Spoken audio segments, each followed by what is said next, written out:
with Israel declaring a state of war after repeated attacks. اقوام عالم سے فلسطینیوں کی نسل کشی بند کرنے کے لیے کردار ادا کرنے کا مطالبہ کیا.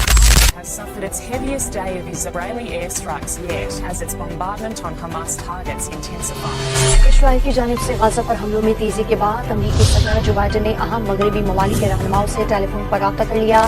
ramping up its attack on targets across Gaza Strip over the weekend as Gaza میں بربریت مزید 266 فلسطینی شہید 117 بچے شامل. اسرائیلی حملوں سے شہید فلسطینیوں کی تعداد 4651 ہو گئی. News just coming in, the number of dead Palestinian dead has risen to 330. ٹھیک ہے, تو یہ لالی پاپ جی ان کو دے دیا گیا. اور اب دیکھیں یورپ کا اس میں کیا فائدہ ہے, کوئی بھی بغیر فائدے کے نہیں چل جو ہے وہ یہودیوں کو لا رہی ہے. اب 1939 تک 1919 میں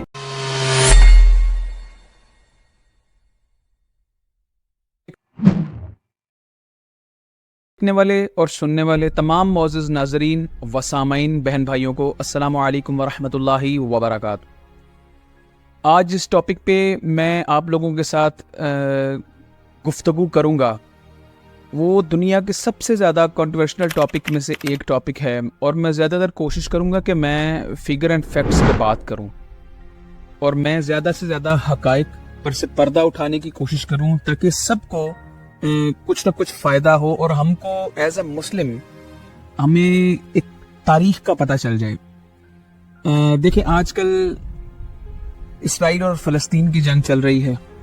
فلسطین پر اسرائیل کے مظالم سالوں سے چل رہے ہیں, لیکن ان کا آخر میں یہ کیا تنازع ہے, کیا مسئلہ ہے, کیوں اس طرح جو ہے یہ سب معاملات اس طرح سے روز بروز یہ جو 7 اکتوبر 2023 کو ہوا, اس کے پیچھے آخر کیا وجہ ہے کہ جو یہاں تک چیزوں کو لے آئی ہے.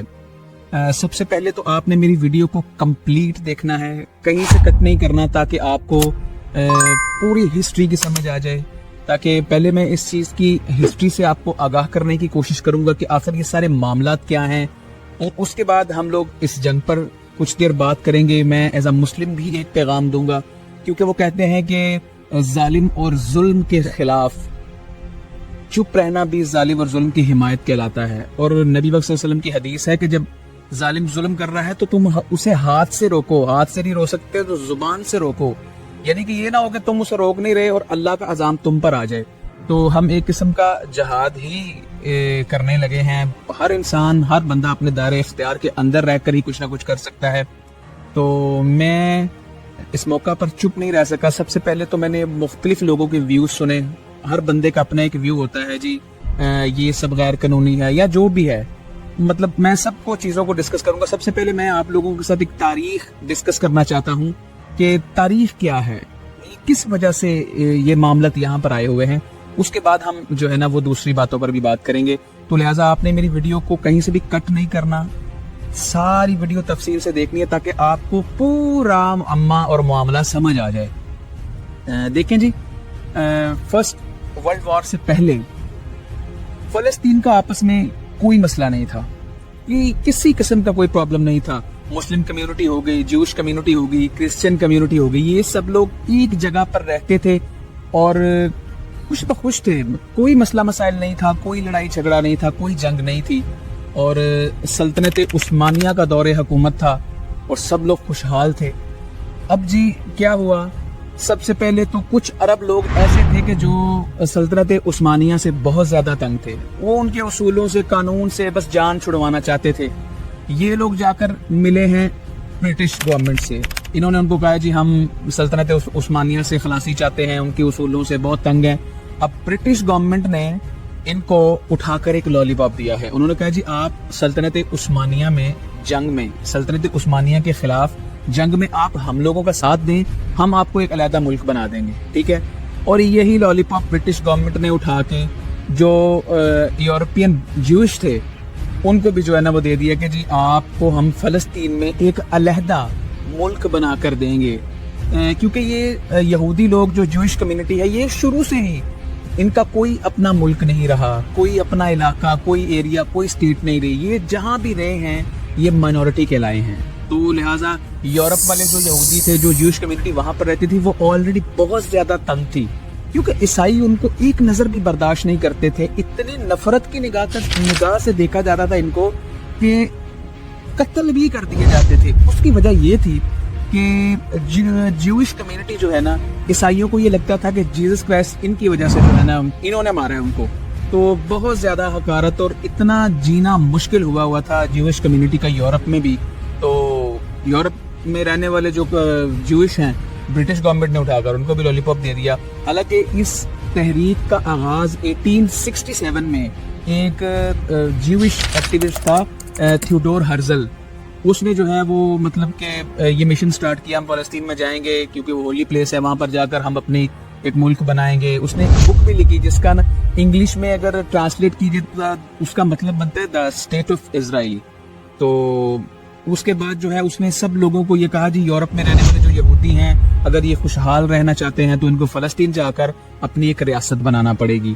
تو اسی طرح جو ہے وہ فرسٹ ورلڈ وار جو ہے وہ چل رہی تھی. 2 نومبر 1917 کو 2 نومبر 1917 کو برٹش گورنمنٹ کا ایک فارن سیکرٹری تھا آرتھر والفور. اس نے ایک لیٹر لکھتا ہے, یہ جو لیٹر آپ کی اسکرین پہ چل رہا ہے یہ لیٹر لکھتا ہے وہ برٹش جوش کمیونٹی کے ہیڈ کو, جس کا نام جو ہے وہ لائنل والٹن راس چائلڈ ہے. اس کو یہ خط لکھتا ہے اور اس خط میں لکھا جاتا ہے کہ جی برٹش گورنمنٹ آپ کی پورے طریقے سے حمایت کے لیے تیار ہے. آپ کو فلسطین میں ایک الگ ملک بنا کر دیا جائے گا اور ہم آپ کی پوری سپورٹ کریں گے اور وہاں پر رہنے والے مسلمانوں کو کوئی پرابلم نہیں ہوگی اس سے. ٹھیک ہے, تو یہ لالی پاپ جی ان کو دے دیا گیا. اور اب دیکھیں یورپ کا اس میں کیا فائدہ ہے, کوئی بھی بغیر فائدے کے نہیں چلتا. یورپ نے کس وجہ سے مطلب کہ جوش کمیونٹی کو, ان کے جو ہے برٹش جوش کمیونٹی کے جو اس ٹائم کے ہیڈ تھے 2 نومبر 1917 کو ورلڈ وار 1 چل رہی تھی, اس دوران آپ نے خط لکھ دیا برٹش گورنمنٹ نے کہ جی ہم آپ کا ساتھ دیں گے. ان کا کیا فائدہ ہو سکتا ہے؟ بیسک فائدہ ان کا یہ تھا, وہ چاہتے تھے کہ یہاں پر جب ہم سلطنت عثمانیہ کو شکست دیں تو یہاں پر ایک ایسی گورنمنٹ ہم لوگ بنائیں جو ہر پلیٹ فارم پر ہمارا ساتھ دے, ہمارے زیر اثر کام کرے. یعنی کہ وہ اپنے ہی کوئی مطلب کہ ٹاؤٹ ٹائپ حکومت کوئی بنانا چاہتے تھے یہاں پر. تو اسی سلسلے میں جو ہے وہ 1917 کو ورلڈ وار 1 ختم ہوئی, سلطنت عثمانیہ کو شکست ہو گئی. اور جو ہے وہ یہ خط جب لکھا ہے, اس خط لکھنے کے 1 مہینے بعد برٹش سولجر آ گئے ادھر فلسطین میں, انہوں نے آگے فلسطین پر قبضہ کر لیا. ورلڈ وار 1 کے بعد یہ جو فلسطین کا علاقہ ہے یہ جو آ گیا برٹش گورنمنٹ کے انڈر. اب برٹش گورنمنٹ نے جب یہاں پر قبضہ کیا ہے تو اس نے کیا کیا ہے جناب, اس نے فلسطین میں یہودیوں کو وہاں سے لا کر بسانا شروع کر دیا ہے. ان کے گھر, سکولز, ان کو فیکٹریاں بنا کر دینی, ان کے بزنس کھڑے کر کے دینے. 1919 میں 2 سال بعد ایک میمورینڈم لکھا ہے آرتھر والفور نے, جو برٹش جو ہے فارن سیکرٹری تھا. اس نے کہا کہ مسلمانوں کو پوچھنے کی کوئی ضرورت نہیں ہے. ٹھیک ہے, تو وہ سپورٹ کرنے لگ گئے. یہودیوں کو اوپر چڑھانا, پراپرٹیز لے کر دینا, سکول کھولنا, یا انہی کی اتنی سپورٹ کی کہ پرسنل چھوٹی سی اسرائیل جو یہودی ہیں انہوں نے اپنی آرمی بھی بنا لی برٹش گورنمنٹ کے سپورٹ پر, جس کو ہگانا کے نام سے بھی جانا جاتا ہے. تو مطلب اس دوران عرب کے مسلمانوں کو یہ فیل ہونے لگ گیا تھا کہ یار یہ صرف اپنے معاملات میں لگے ہوئے ہیں, یہودیوں کو سپورٹ کر رہے ہیں, ہماری آزادی کا کوئی نہیں سوچ رہا, کوئی ہماری مطلب کہ ہمارے جگہ پر قبضے کیے جا رہے ہیں. ہمارے ساتھ بھی وعدہ کیا تھا کہ آپ کو جو ہے وہ ایک علیحدہ ملک بنا کر دیا جائے گا, آپ سلطنت عثمانیہ کے خلاف ہمارا ساتھ دیں. سلطنت عثمانیہ کا 400 سالہ دور تو ختم کروا دیا انہوں نے غداری کر کے. یہ مسلمانوں کو ہمیشہ سے آپس کی غداریاں لے کر ڈوبی ہیں, ورنہ مسلمان کی تو پرواز کچھ اور ہے, یہ امت ہی کچھ اور ہے, لیکن یہ اپنے حال کی وجہ سے اس حال کو پہنچی ہوئی ہے. تو بہرحال جب اس طرح سے ہوئے معاملات تو مظاہرے شروع ہو گئے وہاں پر ہر قسم کے جو ہے وہ جنگ و جدل کا سما بن گیا. انہوں نے کہا جی کتنی دیر برداشت کریں, آپ ہماری جگہوں پر قبضے کرواتے جا رہے ہیں, ہمارے حق میں بولتا کوئی نہیں ہے, آپ نے ہم سے بھی وعدے کیے تھے, آپ ان کو لا کے سکول بھی بنوا کر دے رہے ہیں. برٹش گورنمنٹ یورپ سے اٹھا کے جو ہے وہ یہودیوں کو لا رہی ہے. اب 1939 تک 1919 میں یہ ایک میمورینڈم لکھا گیا ہے کہ مسلمانوں کو پوچھنے کی کوئی ضرورت نہیں ہے. اس دوران مظاہرے شروع ہو گئے. اب مطلب کہ یورپین کے خلاف, برٹش لوگوں کے خلاف آپ نے کوئی کسی قسم کا بھی احتجاج کرنا ہے تو اس کا مطلب غداری ہے سیدھی سیدھی. تو انہوں نے کیا کیا, کچھ لیڈرز کو اٹھا کر پھانسیاں دے دی, کچھ کو ملک بدر کر دیا, کچھ کو قید. مطلب کہ یہ مظاہرے چلتے رہے. یہ تب کے واقعات ہیں جب مطلب کہ 1919 میں میمورنڈم لکھا گیا ہے. اس ٹائم 1919 سے لے کر 1939 تک یعنی 20 سال تقریباً فلسطینی لوگ بیچارے صرف مظاہرے کرتے رہے ہیں. اور تب جو ہے وہ ایک پیل کمیشن بنا دیا گیا. پیل کمیشن یہ تھا جناب کہ فلسطین کو 2 حصوں میں تقسیم کر دیا گیا. غزہ کا علاقہ علیحدہ ہو گیا, ویسٹ بینک کے علیحدہ ہو گیا. مظاہرے تو پہلے ہی اس بات کے ہو رہے ہیں کہ جی جناب ہماری جگہ بانٹ رہے ہیں, یہ آپس میں بٹوارے کر رہے ہیں, ہم سے ہماری جگہ چھینی جا رہی ہے. 1939 تک یہ مظاہرے چلتے رہے ہیں وائٹ پیپر کے ایشو ہونے تک. پھر جب وائٹ پیپر ایشو ہوا ہے, 20 سال مظاہرے کرنے کے بعد, مارے کھانے کے بعد, ہر چیز قتل و غارت کے بعد ان پر اتنا ظلم ہوا, 20 سال کے بعد ایک وائٹ پیپر یورپین نے ایشو کیا. اس پہ یہ لکھا گیا کہ یہودیوں کو یہاں پر کسی قسم کی پراپرٹی خریدنے کی اجازت نہیں ہے, ایون کہ جو یہاں پر رہتے ہیں ان کو بھی نہیں, اور جو باہر سے آ رہے ہیں ان کو بھی نہیں. تو پھر یہ اسٹرائکس ختم ہوئی فلسطینیوں کی, اور 1939 میں یہ جو وائٹ پیپر تھا, یہ جو مطلب یہ تو ایک قسم کا دھوکہ تصور کیا گیا یہودیوں کو, جن کو کہا تھا جی آپ کو آپ کا ادھر ملک بنا کر دیں گے. اس کے بعد کیا ہوا جی, برٹش کمیونٹی اور برٹش گورنمنٹ اور برٹش سولجرز پر حملے ہونے لگ گئے. یہ وائٹ پیپر یہودیوں نے کہا کہ ہمارے ساتھ سیدھا دھوکہ کیوں بھائی, ہمیں کیوں اجازت نہیں دے رہے آپ لوگ یہاں پہ پراپرٹی خریدنے کی. تو 1939 میں اتنی زیادہ مطلب کہ قتل و غارت ہوئی آپس میں, جوئش اور برٹش آپس میں جو ہے الجھ پڑے, اور اتنی زیادہ قتل و غارت ہوئی کہ کتنے زیادہ بیچارے فلسطینی اس میں مارے گئے 1939 میں. تو 1939 میں یہ جھڑپیں ادھر تک پہنچی کہ کسی کو بھی گمان نہیں تھا کہ کیا ہوا. اتنی شدت کی ہوئی کہ دوسری جنگ عظیم لگ گئی. 1939 میں سیکنڈ ورلڈ وار سٹارٹ ہو گئی, اور وہاں پر ایڈولف ہٹلر نے اپنے ڈیتھ کیمپ میں 60 لاکھ سے زائد یہودیوں کو قتل کر دیا. اور ایون کہ 1941 سے لے کر 1945 تک ایڈولف ہٹلر یورپ میں رہنے والے 66% یہودیوں کو مار چکا تھا. اور اسی چیز کو یہ ہولوکاسٹ کا نام دیتے ہیں یہودی. 1941 سے 45 تک وہ یورپ میں رہنے والے 66% یہودیوں کو مار چکا تھا. اب ورلڈ وار 2 کے درمیان یورپ کی ایسی حالت ہو چکی ہوئی تھی, برٹشرز یہودیوں سے لڑ کے خود ان کو عربی بنا کر دی, لڑ کے تھک گئے ہوئے تھے. پھر وہاں سے انہوں نے نکلنے کا فیصلہ کیا, اپنا پھیلایا ہوا رائتا انہوں نے اٹھا کر یونائٹڈ نیشن کے گلے میں ڈال دیا. جی اقوام متحدہ کو بولا ہم لوگ جا رہے ہیں, اب آپ آ کر یہاں اس مسئلے کا کوئی حل نکالو. برٹشرز چلے گئے ہیں واپس, اور اقوام متحدہ اب آنے لگا ہے. یہ یونائٹڈ نیشنز بڑا یہ ایک دنیا کا ادارہ مانا جاتا ہے, حقوق اور انسانیت اور مطلب کہ پتہ نہیں کیا کیا القابات دیے جاتے ہیں. اب یونائٹڈ نیشن کا کردار دیکھ لیں. اب برٹشرز یہ سارا کھیل گئے, سارا یہ مطلب کہ تباہ کر گئے ہر چیز. اقوام متحدہ نے آ کر کیا کیا ہے جی, جنرل اسمبلی میں ایک پٹیشن جاتی ہے. اس پٹیشن میں لکھا ہوتا ہے جی جوئش کو فلسطین میں 33% جوئش ہیں. اس ٹائم وہاں پر صرف 6,30,000 کے قریب یہودی تھے, اور 11 لاکھ سے ابو مسلمز تھے, 1 لاکھ سے ابو کرسچن کمیونٹی تھی. اب وہاں پر کیا ہوتا ہے, یہ پٹیشن دائر ہوئی جی کہ 33% جو یہودی ہیں فلسطین میں, ان کو 55% لینڈ دے دیا جائے فلسطین کا. یہ جی اقوام متحدہ کا فیصلہ. 33% لوگوں کو رہنے والوں کو ملک کا 55% حصہ دے دیا جائے. جنرل اسمبلی میں ایک پٹیشن گئی اور 72% ووٹ ملے اس کو, اور اقوام متحدہ نے اٹھا کے 33% لوگوں کو 55% لینڈ دے دیا. یہ کیا جی اقوام متحدہ نے, اور آج تک اس بات کا جواب بھی نہیں دے سکے کہ ان کی کس وجہ سے 33% لوگوں کو بیگانے ملک میں لا کر بسایا اور اگلے کے ملک کا 55% حصہ اٹھا کر ان کو دے دیا. یار یہی تو معاملات ہے کہ شروع سے قبضے مارنا بیچاروں کو ان کی جگہ پر برٹشرز نے شروع کیا, اقوام متحدہ نے کسر نکال دی.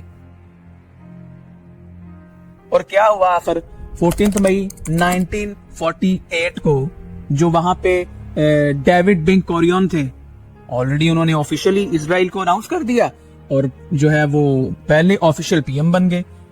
بس کیا ہونا تھا, عربوں کو تو مطلب کون برداشت کرتا ہے یار. آپ لوگوں کے ایک محلے میں کوئی کرایہ دار آئے, آپ کسی کو رینٹ پہ رکھیں, آپ کسی کو لا کر وہاں پہ کچھ دن کے لیے بسائیں. ہم لوگ, ہمارے بڑے لوگ باہر کے فورن کنٹریز میں کام کرنے جاتے ہیں, نیشنلٹی مل جاتی ہے, سعودیہ چلے گئے. اب ہم لوگ وہاں پر جا کر جگہوں پر قبضہ ہی کر لیں, پورا محلہ ہی لے لیں, وہ لینے دیتے ہیں. آپ کے کوئی آ کر رہائشی کوئی کرایہ دار آئے تو وہ آپ کے پورے محلے اور آپ کے آدھے گھر پہ قبضہ کر لے, آپ برداشت کریں گے؟ یہ وہ معاملات ہیں, یہ چیزیں وہ چلی ہوئی ہیں. تو 1948 میں پہلی عرب اسرائیل جنگ بھی اسی وجہ سے لگی تھی. اور خیر بڑے بڑے تگڑے ملک تھے اسرائیل کے ساتھ, تب عربوں کو شکست ہو گئی, کیونکہ یہ سارا کچھ انہی کا لگایا ہوا ہے. یہ اسرائیل یہودی انہی کے لائے ہوئے ہیں, بسائے ہوئے ہیں. 120 سال پہلے سب کچھ ٹھیک تھا.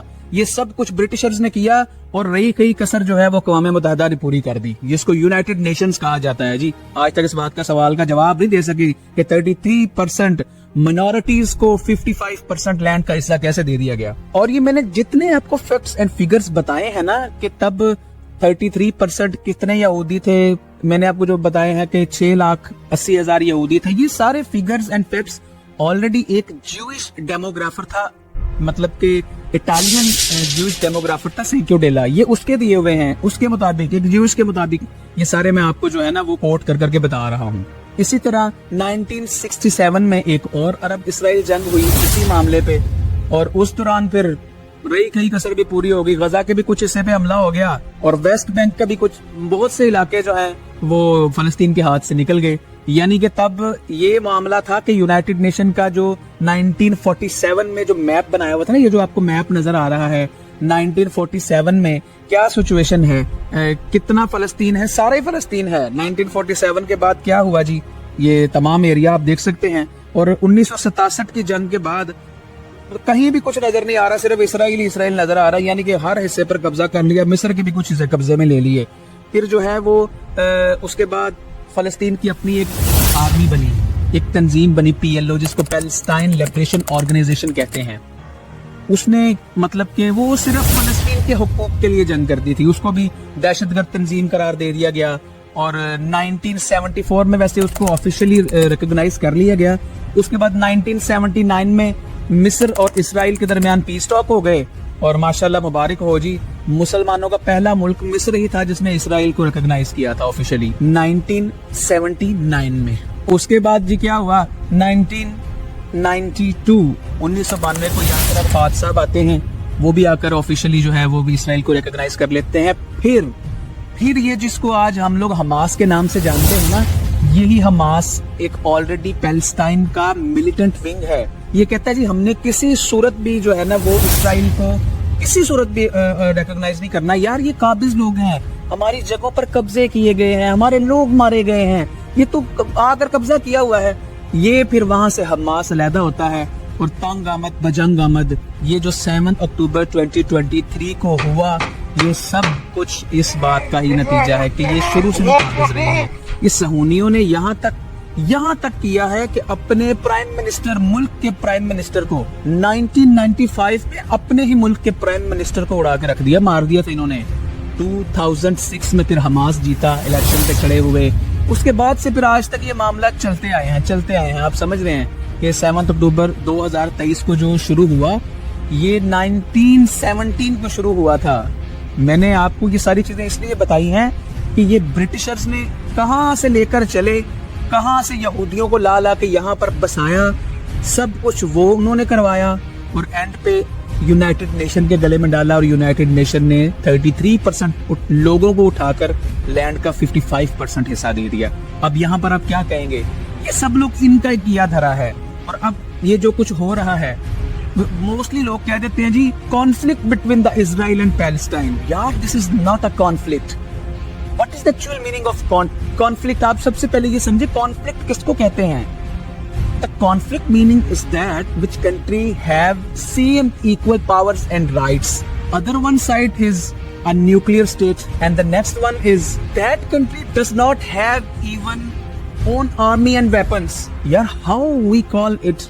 Yaar isko hum kaise conflict kahenge? ایک ایسا ملک ایک طرف conflict کہتے ہیں کہ برابر دونوں states برابر ہوں, اسلحے میں, فوج میں, ہر چیز میں. ایک طرف ایک نیوکلیئر کنٹری ہے, دوسری طرف وہ ملک ہے جس کے پاس اپنی بیچارے کے پاس آرمی نہیں ہے, اسلحہ نہیں ہے. اس کو کانفلکٹ کیسے کہیں گے؟ یہ یار دس از جینوسائیڈ, یہ نسل کشی ہو رہی ہے.